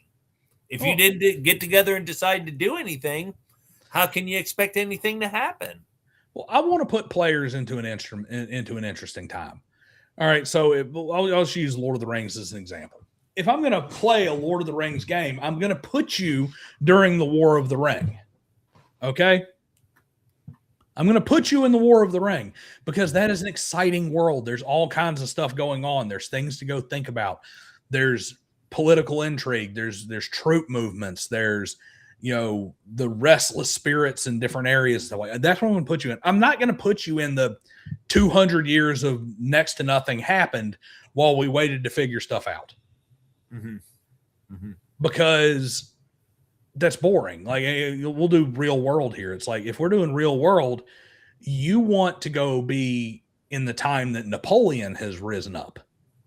You don't want to be during the glorious peace when nothing's happening. Yes. You want to be during the exciting time. Yeah. I want to be during the American Civil War, or I want to be going to Cuba with the Rough Riders or heading to World War I. I don't want to be, sitting in peaceful Boston when nothing's happening. Yeah, right. So I want to give you a world where there's things that are happening, and the world is turning whether you turn. The players do not turn the world. It is turning, and things are happening in it regardless of what the players do. They may be able to adjust it or something, but at the same time, yeah, they're still active agents in it. And that's the thing is those times where I've played in games where you can get players into those faction leader type positions and allow them to influence the world at a greater level. It's really really engaging. It actually makes the world so much better and more lively with time because I draw heavily on my vampire LARPing experience because that's just a multitude of players all pursuing individual goals, and a political game with a lot of intrigue and deception and deal making arises naturally out of it. You don't even have to design that. Yeah, you absolutely can. And now you got to have some NPCs that are in there that do things. You've got to have some people people have to have goals. Mhm. There has to be some impetus, and there has to be something to incite players to move in one way or another. But they can definitely move on their own, and you should let them do it when they do. Now, you should also, you should also let them screw up just as much. And it's like, you let them make bad decisions. I mean, they should make bad decisions. That's what you learn from. Yes. I had a player who decided he made the bad decision to try and force a roll in a very particular manner in a Call of Cthulhu game and ended up shitting himself in the public library. I mean, who hasn't been there? You know, he was trying to distract this librarian because they needed to get in, and it was a university library. They needed to sneak into the rare book section, so he's trying to distract the librarian.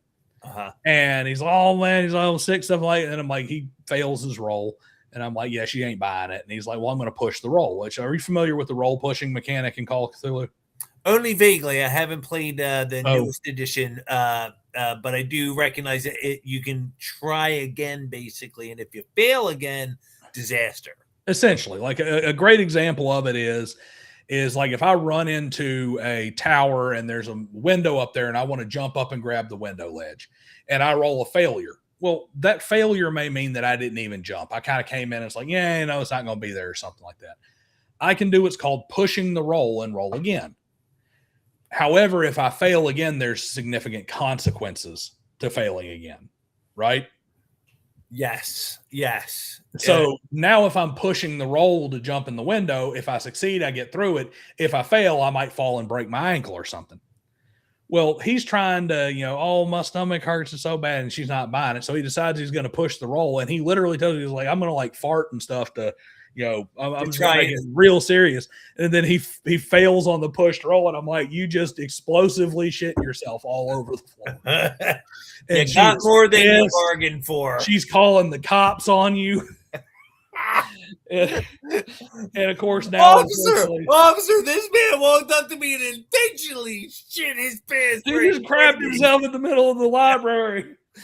And I mean, he's like this cool, like grease punk with like the cigarettes rolled up in his sleeve and just everywhere. Yeah. And that, of course, is now what he's known for at the table, is that they will not let him. He is like 20 years younger than everybody else at the table. So he is just, it's like, you are just never going to live this down, dude, for the next, until we die, you were going to be the guy who shit himself in the library. Yes. Yeah. So, like I said, you got to let the players have their dumb ideas. It's like, you're sure this is the way you want to push this roll? I mean, okay, man. I hope you succeed. Well, and that's another piece of GM wisdom. The other thing, in addition to the power of no, the power of killing them when they deserve it. Like, that's something I can think of many times in the past. I've been too nice, and that was so dumb. I should have let the dice kill you like they wanted to. Yeah. And the dice should kill you. Like, I mean, I make no secret of it. I'm not shy about supporting dice fudging. I do. I mean, I think dice fudging has its place, just like any other GM tool. Problem is when you misuse it. It's not there for me to hold players' hands and save them. It's there for me when the RNG just decides it wants to go off the damn rails and kill everybody for no reason. Mm-hmm. Or when the players are getting extraordinarily bored because they are repeatedly rolling random monster rolls, and they just killed their 5th easy goblin encounter of the night. Right. Yeah. It's kind of like, I even remember that stuff. My dad, when he first taught us to play as a little kid, he would say, well, if things were a little slow and seemed a little boring, what do you know? The wandering monsters appeared, kind of. It's always been that way. We understand that, and it has its place just like everything. But I don't do it. I used to feel much more that way. I'm much more now of, I'm sticking with what I roll. I become much more, I don't care enough to fudge. Both of them work, but at the same time, I use dice fudging as a much more expansive definition. Me rolling twice on the wandering monstering table when I'm in a 6-hour period when I'm supposed to roll every hour, that to me is still dice fudging. I'm fudging by not rolling that die for those other 4 hours because, of whatever the circumstances are.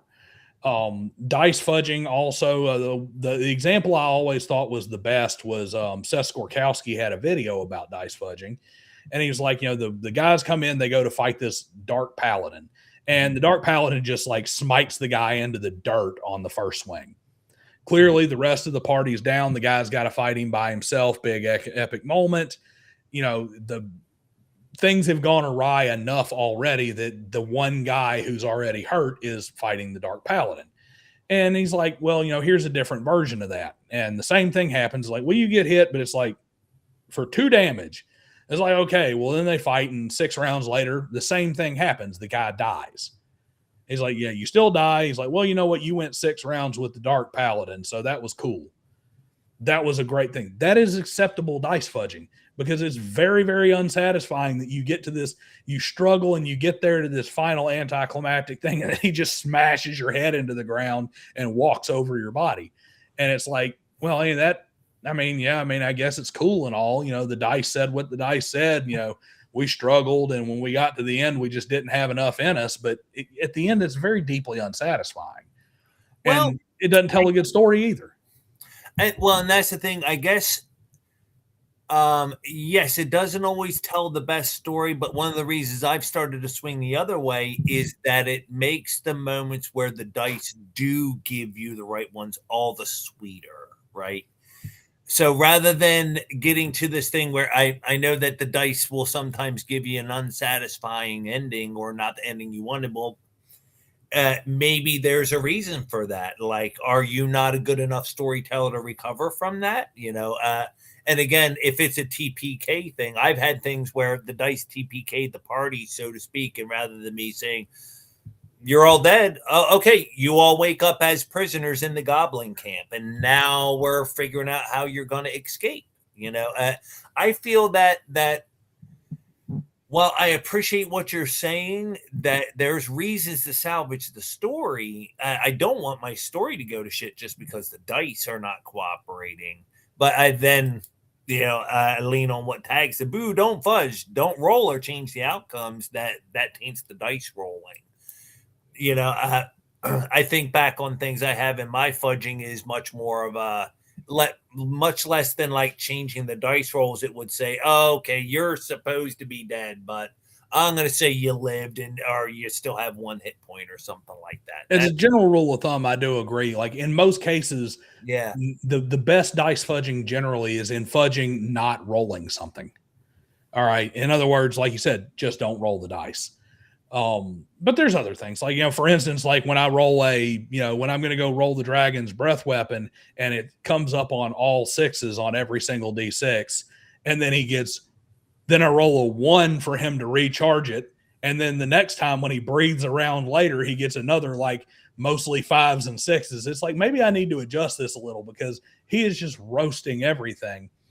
And I kind of come to this. It's like a satisfying story is important. But more importantly than anything else, a satisfying game is important. And that is one of those situations you are not fudging to save a character. You're not fudging to save a story. If you are fudging, you are only fudging to save a player experience. And you don't have to necessarily change the outcome to do that. That's why I like that Seth Skorkowski example, because the outcome doesn't change. He still loses. It's just a much more satisfying, theatrical, epic loss.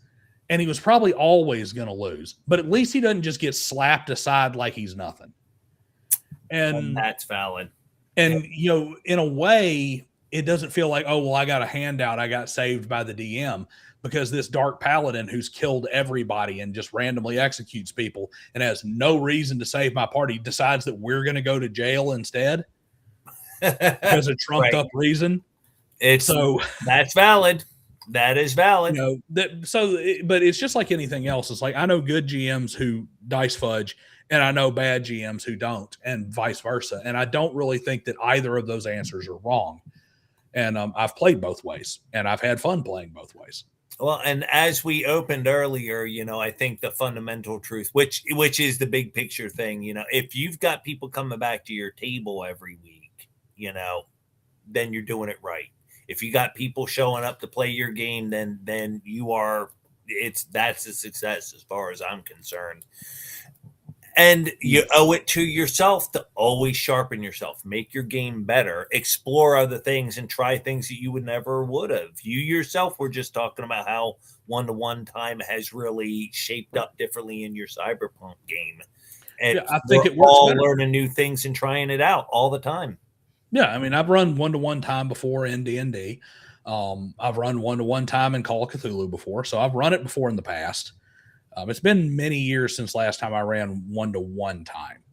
I have kept a strict calendar on most of my games. And as a matter of fact, that has always been one of my key pieces of narrative game master advice is you need to have a world calendar because you need to understand what's happening happening in the greater world around your characters. This is part of how you make your level 1 characters feel level 1 and not feel level 40. Because you're level 1, you're level 2, yet it seems like the world revolves around you. Why? Because the game master didn't build a world around you. He just built that little bubble that you're walking around in. Mm-hmm. So I need to know when these troops are going to arrive and stuff. And I need to kind of keep an idea. I don't think you need to run one-to-one time in that case, but I need to know what's going on in the world when your characters go into the dungeon and when they come out 5 days later. This also helps cure the 5E long rest syndrome. Of course, in 3.5, we had days. You could rest 8 hours 4 times in a day, and you're only going to get your spells back once because you get them once a day, not once a long rest. But you want to stop that? Have them goof off and take 5 long rests inside that dungeon and then come out and find out that the world kept going on while they weren't there. And, the village that was going to give you a reward, it's gone. Because you didn't get in there and do this fast enough. You goofed around and they got burned down by the bandits. Because the bandits were coming on day 5, whether you were out of the dungeon or not. The philosophy is fundamentally the same. It's just the methodology is slightly different. Time records must be kept, and time must move on in the game world so that things change around the players. That is what makes it feel like a living world. Exactly. Now, we're a little past time. Let's go ahead and wrap up here. How would you like to wrap up? Is there anything that you wanted to say tonight that you haven't gotten to talk about? No, not particularly. Like I said, the problem with good conversation is you just want to keep talking forever. It could just keep going. Especially when you're having, like I said, when you have a good dialogue back and forth, things are productive and more things come out of it. The big thing I want to say, and it's self-serving as all get out in a lot of ways, is go support Corvid Codex. I'm trying to bring back a periodical, a pulp periodical. It's not just, hey, buy my book. It's I plan on putting these out every 3 to 4 months, preferably every 3 months. And we've already got volume 2 mostly finished. And I want to support the artists that are independent in the independent TTRPG space. I am working with people who are part of our community, that are creators in our community, that are game designers in our community. And, if you sit there and talk about like Appendix N, for instance, what would it be like if you had a situation where, I don't know, where Paul Anderson made a game? Now you have your, was it 3 Hearts, 3 Lions game? Yeah. All right. That's what you got here. They're good. There's good stuff.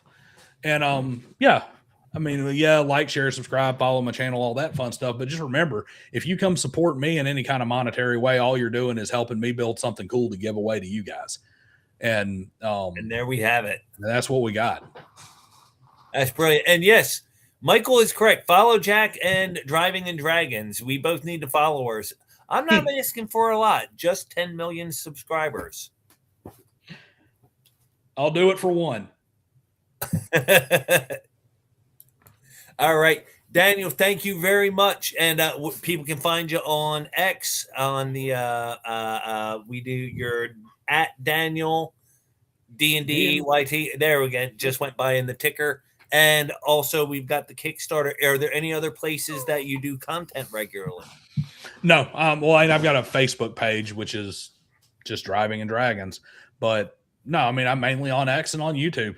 Come see me on Monday and be on the lookout for 7 levels videos and the other stuff that I do that actually has nothing to do with it. Go watch my alignment series so I can justify me finishing it. Okay. I still got 2 more alignments to go. I got to do neutral and chaotic neutral. Oh, excellent. Well, good. I'm playing a chaotic neutral faction in another game right now, so I need the info. All right.